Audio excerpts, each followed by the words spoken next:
parti pour cette toute dernière table ronde de la matinée, la première matinée sur le CIRA. Bienvenue à tous les trois. Nous allons aborder les thèmes de comment répondre aux nouvelles attentes free from en collective. Et pour nous répondre, nous avons invité Stéphanie Bartschak. Soyez la bienvenue. Vous êtes consultante culinaire spécialisée dans la cuisine végane, également auteure d'un livre, Vegan pas à pas. On y reviendra dans un instant. Bienvenue aussi à vous, Florence Faugère. Vous êtes responsable nutrition enseignement chez Elior. Et bienvenue à vous. Vous êtes le seul garçon de la bande pour une fois. Emmanuel Breillet, cofondateur et président de Harry & Co. C'est ça? En plus, c'est marqué dessus. Donc, on ne peut pas se tromper. Alors, tous les trois ensemble, on va essayer de défricher un petit peu ces nouveaux thèmes, ces thématiques de free from, surtout en collective. Avec vous, Stéphanie, on va peut-être commencer par donner quelques chiffres de consommation du marché non carné. Oui. Alors, effectivement. Hop là. Donc, on a eu quelques chiffres qui ont été donnés par le cabinet CHD sur la consommation hors domicile. Et on se rend compte que 2% des Français aujourd'hui se disent véganes et 5% se disent végétariens. D'accord. Et la bonne nouvelle, en tout cas je trouve que c'est une bonne nouvelle, c'est que la demande sur les produits carnés diminue, et ce depuis les années 80, alors que parallèlement à ça, le marché des produits véganes explose. Harry & Co en est un exemple. En 2016, alors j'ai le chiffre de 82%, le marché des produits véganes a augmenté de 82%. Ah oui, donc ce qui montre qu'il y a vraiment une demande. Et dernier chiffre que je trouve aussi très très significatif, c'est que 46% des Français attendent de leur restaurant en ville une carte alternative sur des produits et des plats véganes. D'accord. En dehors des fast-foods et des snacks et autres. On peut peut-être définir aussi, pour bien poser la problématique, la différence entre vegan, végétarien, flexitariste. Il y a toutes sortes de mouvements en fait. Vous voulez que je rappelle la définition, oui. C'est ça? Alors, pour faire Rapidement. simple, une personne végétarienne va exclure de son assiette la chair animale, que ce soit sous forme de poisson, sous forme de viande, sous forme de crustacés, et la présure qui est contenue dans certains fromages. Vous avez ensuite donc les végétaliens qui, eux, vont également exclure les sous-produits animaux, le lait, les œufs et le miel. Oui. Et enfin, vegan, qui détermine plus un mode de vie éthique qui respecte l'animal. Donc éviter d'acheter des cosmétiques qui sont testés sur des pauvres petits lapins, éviter de cautionner des cirques qui utilisent encore des animaux sauvages pour leur représentation, ce genre de choses. D'accord. Alors, je vous laisse prendre tous les deux votre micro. Florence, nous, on va parler de la problématique justement de ce free from, surtout dans les restaurants scolaires, avec un rappel du cadre réglementaire qui est très strict. Effectivement. Donc nous sommes, bien entendu, toute la restauration scolaire est soumise à une loi, donc nous ne pouvons pas mettre n'importe quel plat au menu. Et notamment, nous avons pour les plats végétariens une fréquence limitée d'apparition dans les menus. Donc pour vous donner un ordre d'idée, sur 20 repas, ce qui fait à peu près 4 semaines de menu, on a une fréquence d'apparition limitée à 3 fois. Ce qui fait un peu moins de un repas par semaine avec des plats contenant, alors je dis végétarien, je dis plutôt des plats contenant uniquement des protéines végétales. Oui. Les œufs ne sont pas soumis à cette limitation, par exemple. D'accord. Voilà. On a un cadre qui est extrêmement strict. En plus, on a un problème, c'est que les enfants n'ont pas du tout les mêmes besoins que les adultes. Effectivement, donc le cadre est là pour garantir des apports nutritionnels satisfaisants aux enfants, puisque dans les plats végétariens, on va avoir moins de certains nutriments comme le fer ou la vitamine B12. Vous faites des tests de convives? Oui. Alors, effectivement, donc, en 2013, on a commencé à initier les premières recettes avec notre conseiller culinaire pour créer des plats végétariens. Et la particularité d'Elior, c'est que toutes nos nouvelles recettes sont testées par un panel d'enfants. On a à peu près une 50aine d'enfants, une dizaine de tests par an, où l'on teste ces nouvelles recettes. Et les plats végétariens n'ont pas coupé à cette règle. Ouais. Donc ils ont été validés tous à plus de 70% par les enfants pour être ensuite intégrés dans notre offre de menu. D'accord. Les enfants qui font des tests, en principe, on sait si ça passe ou ça casse. Hein. C'est exactement. assez direct. Ils sont très intransigeants. Ça n'a pas dû être simple. Voilà, Oui. c'est exactement ça. Les premiers tests qu'on a faits, les premières recettes, on avait mis un peu trop de légumes secs, de lentilles, de pois chiches, de haricots rouges. Les enfants ne sont pas très friands de ces produits-là. Et du coup, on s'est fait retoquer. On a dû retravailler nos recettes. Voilà, toujours dans le cadre, aussi dans un cadre nutritionnel satisfaisant. Etc. Bon, et je glisse doucement vers vous, forcément, Emmanuel, puisqu'on commence à parler de légumineuses. Vous, votre société réinvente les galettes et les boulettes. Exactement. Pour résumer un peu ce que c'est Arienco, tout le monde malheureusement ne connaît pas encore. Bien sûr, ça ne va pas tarder. C'est une question de moi. Exactement, une question de moi. Arienco, c'est la start-up du végétal qui s'est donné pour mission en fait, de remettre les légumineuses, les légumes secs, au cœur de l'assiette d'un consommateur qui aujourd'hui a changé. La précédente conférence le montre bien. Il y a beaucoup de questionnements aujourd'hui dans l'alimentation. Et nous, on pense qu'un des gros questionnements, c'est aussi la protéine végétale, d'où cette conférence aussi. Pour plein de raisons, hein, la longue portée de l'élevage sur la consommation d'eau, sur l'occupation des terres agricoles. Et nous, on se dit, un bon moyen en fait, de répondre à ça, c'est au travers d'ingrédients que tout le monde connaît, en fait, qui sont les légumes secs, les lentilles, les pois chiches, les haricots. Tout le monde a déjà mangé ces ingrédients. Les légumineuses sont intéressants aussi pour des aspects nutritionnels, richesse en protéines, en fibres. Également pour des aspects culturels dont je viens de parler, on en a tous mangé, donc il y a beaucoup moins de barrières que d'autres moyens alternatifs. Et enfin, un côté environnemental, puisque les légumineuses ont des atouts aussi au niveau agronomique qui fait que c'est des cultures hyper intéressantes pour les agriculteurs. Notamment, elles vont naturellement enrichir les sols en azote. Voilà. Donc pour plein de raisons, nous on est convaincus chez Arienco que c'est en remettant les légumineuses au cœur de l'alimentation qu'on va répondre à pas mal de problématiques en réalité qui sont liées à cette nouvelle alimentation. Donc en clair, c'est bon pour soi et c'est bon pour la planète. C'est nos deux slogans en fait, c'est bon pour soi et pour la planète. Nous, on fait comme vous l'avez dit, des cœurs d'assiette aujourd'hui, donc des galettes, des boulettes, des nuggets faits à partir de légumineuses. Et vraiment, la légumineuse est au cœur de nos produits. Donc on va la voir dans le produit, on va la sentir au goût. On n'essaye pas de faire de la fausse viande, mais plutôt de remettre les légumineuses d'une nouvelle manière dans cette assiette-là. On fait aussi de nouveaux produits qu'on présente au CIAL, vous pouvez passer le voir sur notre stand, qui sont des soupes enrichies en légumineuses. D'accord. Voilà. Du coup, ça fait comme un petit repas complet. Exactement, des soupes repas complets, exactement, des soupes repas. Okay. Ensuite, au travers de nos produits, on travaille sur différents marchés, aussi bien en grande distribution ou en réseau spécialisé, donc en magasin. Mais on travaille aussi beaucoup, et en fait, c'est une grosse partie de notre chiffre aujourd'hui encore, en restauration collective, qui est un marché ultra intéressant. On a travaillé déjà tout à l'heure avec Florence sur justement de nouveaux produits. Et en fait, nous, on est convaincus que c'est en amenant des solutions en fait, végétales sur le marché de la restauration collective qu'on va aussi éduquer demain en fait, des consommateurs à manger plus végétal. C'est sûr. Voilà. Donc on travaille beaucoup auprès de la restauration collective, mais également de la restauration commerciale, parce qu'il y a un enjeu, tu le rappelais Stéphanie, que de plus en plus aujourd'hui de consommateurs, dans leur menu du restaurant de leur quartier, ils veulent avoir une solution pour manger sans viande. Absolument. Du coup, Stéphanie, vous avez aussi un projet un peu fou dans votre région. Vous êtes vraiment partie prenante pour ce projet-là. Racontez-nous.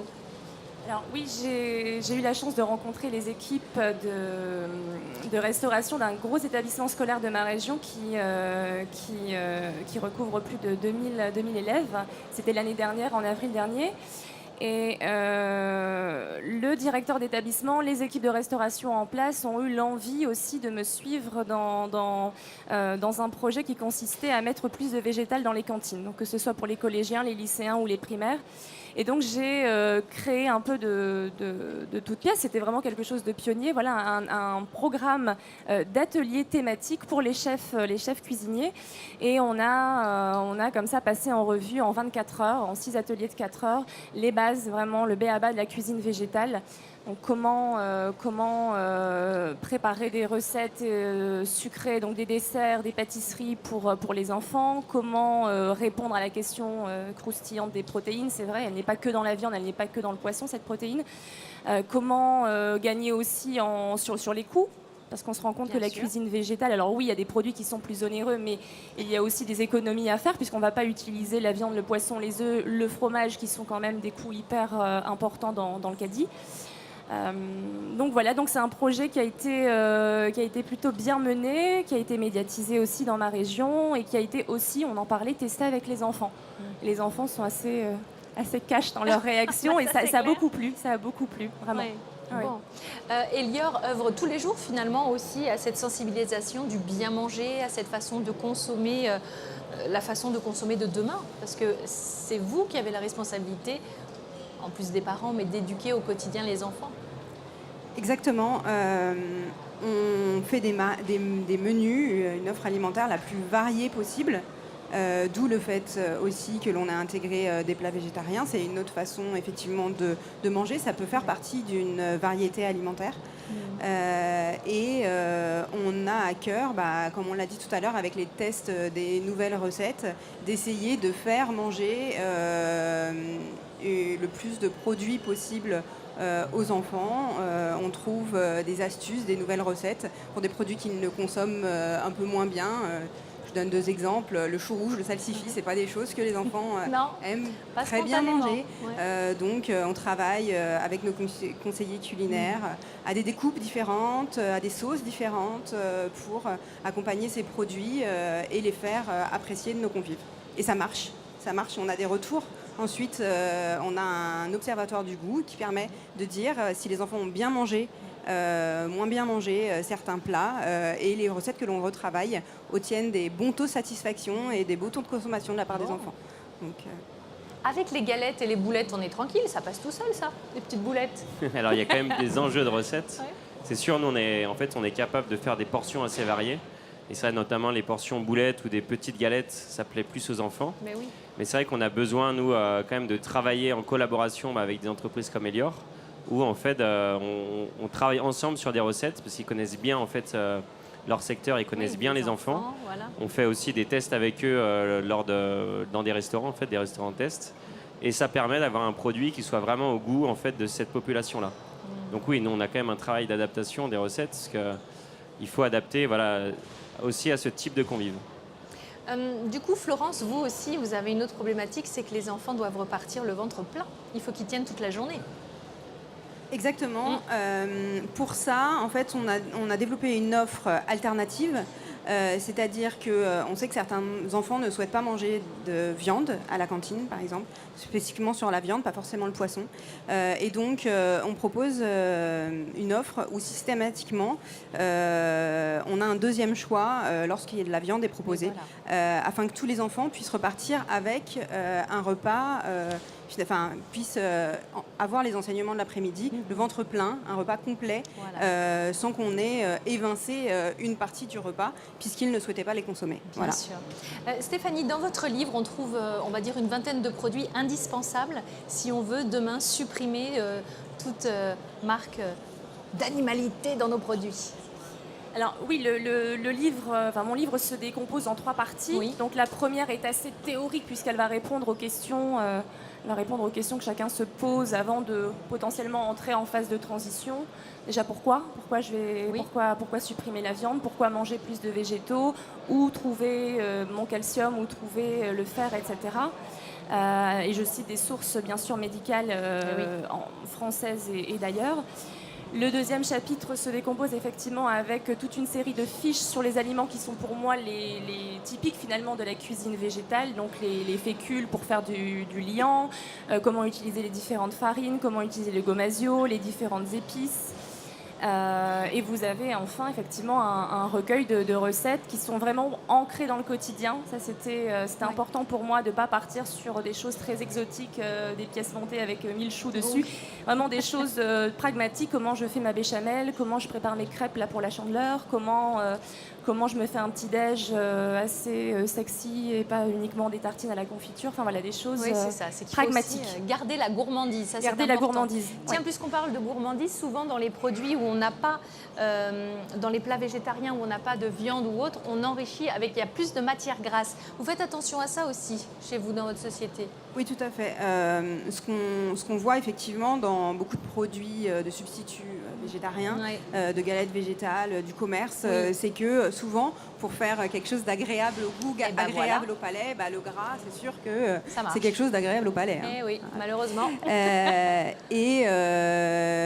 Et toujours dans la veine de suivre les recommandations des institutions nationales, les réglementations, on doit faire attention, veiller à limiter ces quantités de matières grasses dans les produits. Et donc on demande effectivement à nos partenaires avec qui l'on travaille sur des galettes végétales par exemple, de faire attention à la quantité de matières grasses qu'ils utilisent. Mais on fait aussi attention dans nos plats cuisinés maison par nos chefs. à cet apport en matière grasse. Parce que voilà, pour donner du goût, souvent on a tendance à rajouter du gras. Bah, Mais évidemment. il n'y a pas que ça pour donner du goût, il y a des épices aussi. Mais oui, vous y faites évidemment attention, vous aussi. Bien sûr, et nous on essaye vraiment d'avoir une vision globale en fait dans les produits qu'on développe. Et bien sûr, le nutritionnel est hyper important. Oui. On essaye de faire que la personne soit bon pour soi, comme on vient de le dire tout à l'heure. Et par exemple, nos produits sont Nutri-Score A, vous savez, c'est la nouvelle indication nutritionnelle pour les produits en grande surface. Aussi, c'est important, mais sur Yuka, tous nos produits sont à 100 sur 100, donc on est un très bon élève sur Yuka. On essaye vraiment de raisonner ça. Et d'ailleurs, ce n'est pas la seule chose qu'on raisonne. Oui, Au-delà de ça, on fait des produits en bio, bien sûr, mais on raisonne aussi l'approvisionnement, puisque toutes nos légumineuses viennent de France. Donc, on accompagne le développement de la culture de légumineuses en France. Et évidemment, le nutritionnel en fait partie. D'accord. Et c'est vrai que la restauration collective est exigeante là-dessus et regarde attentivement en fait, le ratio protéines et matières grasses. Bah écoutez, à tous les trois, vous êtes un bon trio. Hein. Vous fabriquez, vous distribuez aux enfants et vous chapeautez un petit peu toute cette thématique végane en espérant vous essayer de convertir le plus de monde possible ou pas? C'est l'objectif. C'est l'objectif. C'est l'objectif, avec comme point d'entrée la gourmandise, comme vous l'avez dit. Oui, voilà. Absolument, la gourmandise et le plaisir, on en restera quand même là-dessus. Merci beaucoup à tous les trois de nous avoir donné du temps pour nous parler de vos cœurs de métier. Merci infiniment. Merci à vous aussi qui nous suivez sur le salon bien sûr, mais aussi sur Internet puisque vous nous retrouvez sur la siratv.com. Vous regardez tout en haut, il y a des petits onglets, vous cliquez sur le live du plateau TV et on aura plaisir à se retrouver toute la journée. Je vous ai dit, le cœur de l'actualité est ici, 9h30, 17h30. Là, évidemment, on va faire une petite pause déjeuner, une petite pause gourmande et on se retrouvera à 14h pour la suite de nos programmes. Merci de votre attention et à très vite.